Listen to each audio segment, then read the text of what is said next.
नमस्कार दोस्तों, मैं अनिल सांकला आपका फिर से यूटर्न डिजिटल यूट्यूब चैनल पे स्वागत करता हूं। दोस्तों, इस वीडियो में हम जो हैं डेटा सफिशिएंसी के 5 सवाल देखने वाले हैं।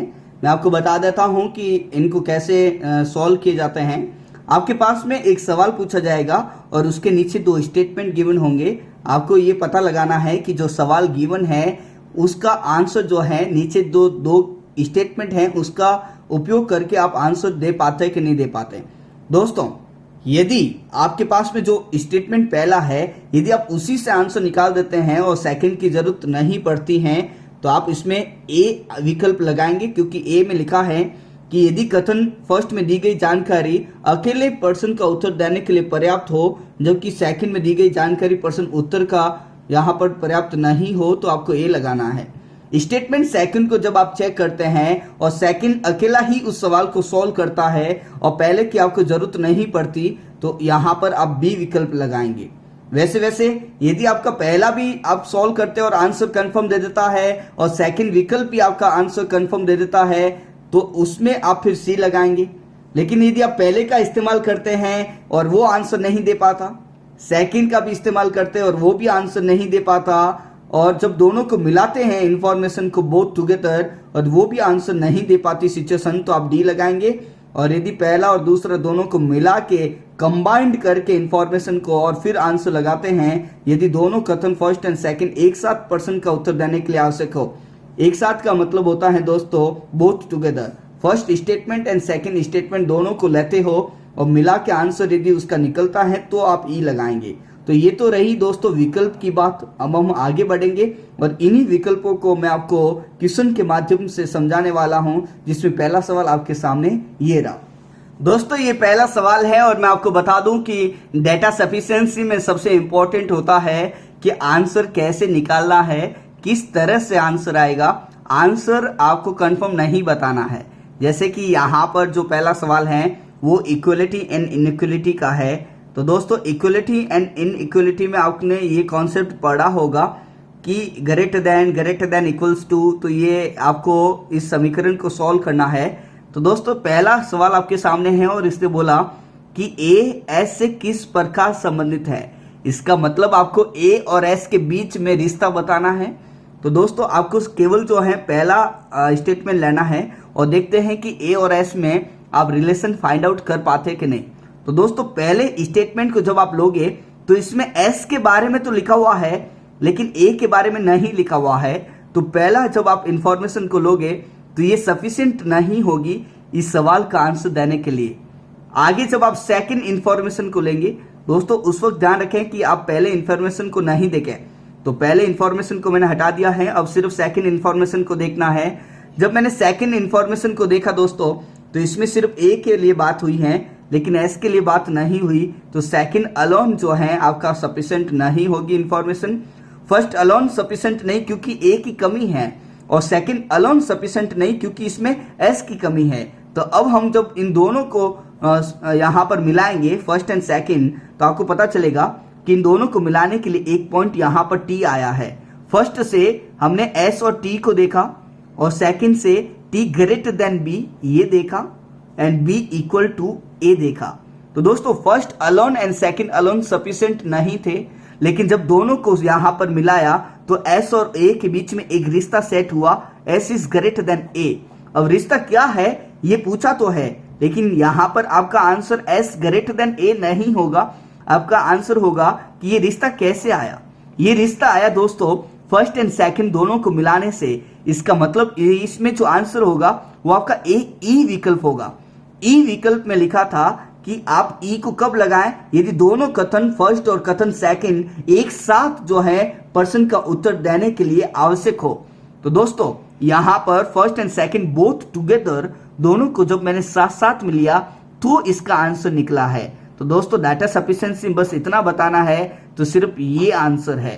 तो दोस्तों, पहला सवाल आपका खत्म हो गया है। अब आगे बढ़ते हैं। क्वेश्चन सेकंड आपके सामने ये रहा। दोस्तों, क्वेश्चन सेकंड आपके सामने है और इसमें आपको बताना है कि P जो है M से किस प्रकार संबंधित है।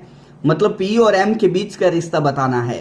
तो फर्स्ट मैं आपको बता दूं कि जब आप फर्स्ट को बनाएंगे तो यहां पर M की बात तो हुई, लेकिन पी की बात नहीं हुई तो आप पी और एम के बीच में रिश्ता नहीं बता पाओगे, तो फर्स्ट अलोन कभी भी सफिशिएंट नहीं होगा इस सवाल का आंसर निकालने के लिए।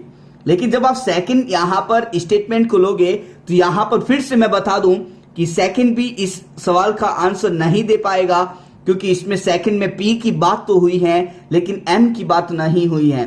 तो फर्स्ट अलोन सफिशिएंट नहीं है, सेकंड अलोन भी सफिशिएंट नहीं है, लेकिन जब दोनों को मिलाएंगे तो देखते हैं कि आंसर आता है या नहीं आता।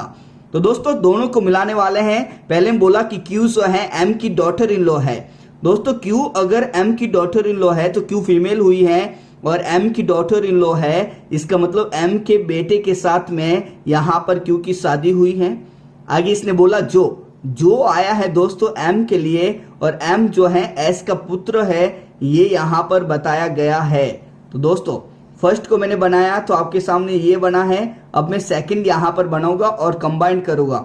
जब मैंने सेकंड को बनाया तो इसने बोला टी पी की सास है। दोस्तों टी अगर पी की सास हुई तो वो फीमेल होगी, और ये अगर पी की सास है तो इसका मतलब पी जो है उसका बहू या फिर पुत्र वधू है। दोस्तों उसका जेंडर कंफर्म नहीं है। टी पी की सास है, आगे लिखा है पी के बारे में, और पी जो है यू का सन इन लॉ है। दोस्तों पी अगर यू का सन इन लॉ है दामाद, तो पी फीमेल यहां पर नहीं मेल होगा। पी यहां पर सन इन लॉ दामाद तो पी मेल होगा, और यू का दामाद है दोस्तों, इसका मतलब यू की बेटी का यहां पर पति होगा। और यहां पर यू की बेटी, इसका मतलब टी और यू की आपस में शादी हो रखी है दोस्तों, और ये मेल हुआ। और यू की जो बेटी है यहां पर टी की बेटी, क्योंकि टी और यू पति पत्नी होंगे तभी तो टी पी की सास होगी, और यू जो है यहां पर पी का ससुर होगा, और यू यहां पर सन इन लॉ हो जाएगा दोस्तों, यू की बेटी का यहां पर पति हो जाएगा। आगे चलते हैं, और इसने बोला कि यू की केवल एक पोती है। तो दोस्तों पोती यहां पर देखो इंग्लिश में होता है grand daughter, grand daughter confirm नहीं होता कि पोती है कि दोती है। तो यहाँ पर जो रिलेशन दे रखा होगा उसके हिसाब से ही सेट करेंगे। यू की केवल एक पोती है तो यहाँ पर हम फीमेल यहाँ पर बना लेंगे, और उसका नाम लिखा हुआ है आर, तो इधर लिख दिया है। आगे इसने बोला जो आया है आर के लिए, और ये आर जो है क्यू की पुत्री है दोस्तों। और जब ये क्यू की पुत्री है तो यहाँ पर लिखेंगे क्यू, यहाँ पर फीमेल होगी। अब दोस्तों यहाँ पर फर्स्ट इंफॉर्मेशन ने ये बोला था, सेकंड इंफॉर्मेशन ने ये बोला। अब दोनों को हम यहां पर कंबाइन करेंगे। दोस्तों जब मैंने इसको कंबाइन किया तो ये पता है कि ये टी और यू जो है क्यू के माता पिता है, इसका मतलब क्यू की शादी जिसके साथ में हुई पी के, उसके ऊपर एम और एस आएंगे। तो दोनों को मिलाने से ये पता चल गया कि टी और यू पति पत्नी, तो ये यहां पर सेट किए।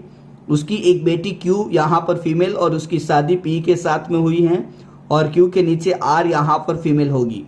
अब यहाँ पर क्यू के जिसके साथ में शादी हुई वो कंफर्म हो गया पी है, और पी के ऊपर एम उसके पिताजी, और उसके माता या पिता एस होंगे। तो ये वाला फिगर आपका बनेगा दोस्तों कंबाइन करने से। और कंबाइन करने से पता चलता है कि पी और एम के बीच में जो रिश्ता है वो बेटा और पिता का है, तो पी का एम से रिश्ता बेटे का हुआ। ये दोस्तों बोथ टुगेदर कंबाइन करने से आया। तो फिर से इस सेकंड का जो आंसर आया है वो बोथ टुगेदर हुआ है दोस्तों।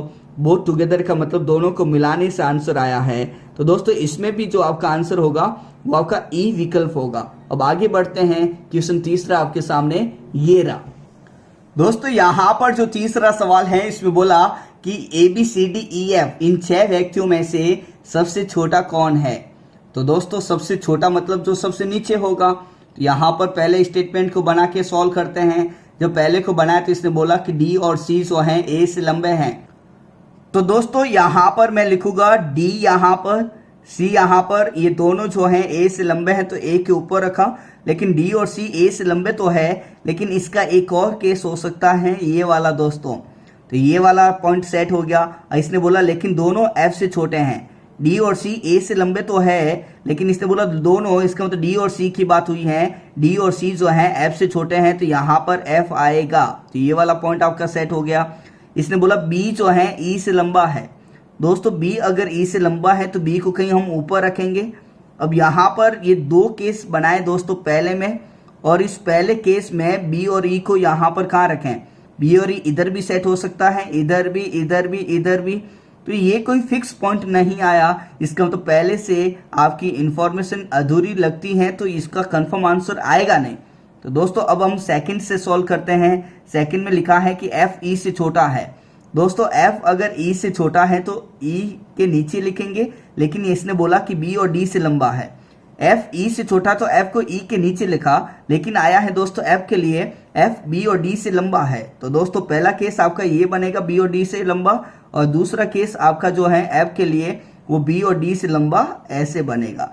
आगे इसने बोला कि a सबसे लंबा नहीं है। तो दोस्तों अभी 6 व्यक्तियों में यहाँ पर 4 व्यक्ति ही सेट हुए, चलो ए सबसे ऊपर नहीं आएगा, लेकिन ऐसा भी हो सकता है ना कि 5वां व्यक्ति वो ऊपर नहीं आए और ई ऊपर रहे। ऐसा हो सकता है 5वां व्यक्ति वो ऊपर हो जाए, ई उसके बाद में सेकंड ऊपर आ जाए। तो इस वाले पॉइंट से ये कंफर्म है कि सबसे ऊपर जो है यहाँ पर ए नहीं आएगा। तो सेकंड से भी एक कंफर्म आंसर नहीं आया कि बी नीचे होगा कि डी नीचे होगा, सबसे छोटा कौन, ये भी कंफर्म नहीं हुआ। तो अब दोस्तों हम इन दोनों को मिलाएंगे। इन दोनों को मिलाने से यदि आंसर आता है तो हम बता देंगे कि बोथ टुगेदर इसका सही आंसर है। दोनों को मिलाने पर ही इसका सही आंसर आया, वरना बोल देंगे दोस्तों कि दोनों ही इंफॉर्मेशन यहाँ पर सफिशिएंट नहीं है। तो दोस्तों जब इस दोनों को मिलाने की कोशिश की तो पहला यहाँ पर बना हुआ ही है दोस्तों। अब इसमें आपको ध्यान से सेकंड को मिलाएंगे। तो ई एफ के कहीं ऊपर है, तो एफ के ऊपर दोस्तों मैंने ई को रखा, तो ये दोनों केस यहाँ पर है जैसे जैसे पहले मैंने उतार दिए हैं। ई को मैंने यहाँ पर ऊपर रखा है और इस केस को भी मैंने वापस लिया है। ई एफ सी डी और ए पहला यहाँ पर है, ई एफ के ऊपर है और बी और डी उसके कहीं नीचे हैं दोस्तों। तो इधर कहीं इसके नीचे एफ के नीचे बी और डी दोनों हैं। सेकंड इसने बोला तो डी तो है, इसका मतलब अब यहाँ पर कहीं बी रखेंगे। तो बी को कहाँ पर रखे दोस्तों, सबसे नीचे या बीच में या यहाँ पर सबसे नीचे या इधर सेकंड पोजीशन या तीसरे पोजीशन पे। बी का यहाँ पे फिर से डाउटफुल केस आया। तो दोस्तों तीसरे के फर्स्ट स्टेटमेंट से आपका आंसर नहीं आया, सेकंड भी आपका यहाँ पे कमजोर हो गया, इसका मतलब उसमें भी इंफॉर्मेशन की कमी है। लेकिन जब दोनों को मिलाया तो इसमें सबसे बड़ा व्यक्ति कौन है ये तो कंफर्म हो गया, लेकिन आपको पूछा सबसे छोटा कौन है, उसमें फिर से डाउटफुल केस आ गया। इसका मतलब ये दोनों जो इंफॉर्मेशन है वो सफिशिएंट नहीं है। तो इसमें जो आंसर लगेगा वो डी लगेगा दोनों दोस्तों, कि यहाँ पर दोनों यहाँ पर स्टेटमेंट जो है एक साथ भी आंसर देने के लिए तैयार नहीं है। अब आगे बढ़ते हैं दोस्तों, क्वेश्चन चौथा आपके सामने ये रहा। दोस्तों क्वेश्चन फोर्थ आपके सामने है और इसने बोला कि Q के संदर्भ में M किस दिशा में है। मतलब आपको Q से देखना है और M की दिशा बतानी है। 2 स्टेटमेंट हैं, आपको बताना है कि कौन से स्टेटमेंट से कैसे आंसर आता है। तो पहला मैं यहाँ पर बनाता हूँ क्योंकि पहले में Q और M दोनों की बात हुई है, और सेकंड भी आपको बनाना होगा क्योंकि उसमें भी Q और M की बात हो रखी है। जो पहला यहाँ पर केस मैंने बनाया दोस्तों, तो इसने बोला कि M O के उत्तर में है जो Q के पूर्व में है। तो जो आया है दोस्तों O के लिए, तो पहले ये पढ़ेंगे कि O जो है Q के पूर्व में है। तो दोस्तों Q यहाँ पर इसके पूर्व दिशा में यहाँ पर O आ गया, और इसने बोला था M O के उत्तर में है, तो यहाँ पर M कहीं किसी डिस्टेंस पे यहाँ पर M है। तो इसने बोला Q के संदर्भ में, मतलब Q से देखना है M किस दिशा में है। तो यहाँ पर एक निश्चित आंसर आया और वो है यहाँ पर नॉर्थ उत्तर दिशा, और ये पूर्व दिशा मतलब ईस्ट है दोस्तों। तो पहले से एक कंफर्म आंसर आ चुका है दोस्तों, नॉर्थ ईस्ट उत्तर पूर्व। तो ये पहला आपके लिए सफिशिएंट है। अब सेकंड को भी चेक करते हैं। सेकंड में यहाँ पर इसने बोला दोस्तों कि Q N के पूर्व में है जो M के पश्चिम है। जो आया है N के लिए, तो N M के पश्चिम में है, तो पहले M यहाँ पर पश्चिम का मतलब दोस्तों यहाँ पर वेस्ट, तो यहाँ पर N आ गया। आगे इसने बोला Q N के पूर्व दिशा में है, इसका मतलब N के ईस्ट में है। Q N के ईस्ट में, N का ईस्ट इधर, तो Q यहाँ पर भी हो सकता है और यहाँ पर भी हो सकता है। डिस्टेंस आपको नहीं दे रखी है। अब इसने बोला Q के संदर्भ में M बताओ, तो Q के संदर्भ में आपको M बताना है, तो Q के संदर्भ में इधर भी हो सकता है और इधर भी। इसका मतलब यहाँ पर ईस्ट या वेस्ट में कंफ्यूजन हुआ, तो ये सफिशिएंट नहीं है क्योंकि इसमें डिस्टेंस की जरूरत होगी ऐसे सवाल में। इसका मतलब आपका जो चौथा सवाल है इसमें फर्स्ट अलोन ही जो है वो सफिशिएंट है, सेकंड की आवश्यकता नहीं है। दोस्तों ये सवाल आपका कंप्लीट हो चुका है। अब आगे बढ़ते हैं, क्वेश्चन 5वां आपके सामने ये रहा। दोस्तों क्वेश्चन 5वां आपके सामने, और इसने बोला यदि सभी व्यक्ति एक समान दिशा की ओर उन्मुख हैं तो एक पंक्ति में कितने व्यक्ति बैठे हैं आपको बताना है। तो इसमें पहले में बोला है कि एक पंक्ति, तो मैं पहले बनाता हूं इसने बोला कि ए पंक्ति के बाएं छोर से 11वां है, तो दोस्तों ये पंक्ति है और पंक्ति का ये बायनी किनारा होगा लेफ्ट और ये दाहिनी किनारा होगा राइट। दोस्तों इसने बोला बायनी छोर से 11वां है, तो यहाँ पर मैंने ए को बैठाया और इधर 11 लिखा है, और बी दाहिनी छोर से 8वां है, तो यहाँ पर बी लिखा है और ये 8वां। लेकिन दोस्तों अब यहाँ पर टोटल बताना है। टोटल बताने के लिए अब ये बताना पड़ेगा कि बी और ए के बीच में कितने व्यक्ति बैठे हैं, या फिर बैठे हैं या फिर नहीं बैठे हैं। तो दोस्तों यहाँ पे इसकी इंफॉर्मेशन कम हो गई, इसका तो पहला आपका सफिशिएंट नहीं है। आगे सेकंड इंफॉर्मेशन को हम यहाँ पर लेंगे। सेकंड में लिखा है कि एम ए के दाएं से 5वां, मतलब ए जहां पर भी बैठा होगा उसके दाएं इधर जो है एम बैठा होगा 5वें स्थान पे, और आया है यहाँ पर एम के लिए, एम जो है बी जहां पर भी होगा उसके बाएं यहाँ पर 5वें स्थान पर होगा। लेकिन अब पहले यहाँ पर पहले इंफॉर्मेशन में ए और बी के बारे में बताया, लेकिन उसमें बीच वाले नहीं बताए, तो ये सफिशिएंट नहीं हुआ। सेकंड में दोस्तों ए और बी और एम के बीच वाले बता दिए, लेकिन अब ये नहीं बताया कि ए पंक्ति के इस किनारे से कौन से स्थान पर है और इस किनारे से कौन से स्थान पे है। अब आप बोलेंगे दोस्तों ए में तो बता दिया, पहले इंफॉर्मेशन में तो बताया था ना। तो मैं आपको बता दूं कि यदि पहले इंफॉर्मेशन को भी इसमें इंक्लूड कर दिया तो दोस्तों ये तो फर्स्ट एंड सेकंड को मिलाने से आंसर आ गया ना, आपका सेकंड अलोन से नहीं आया।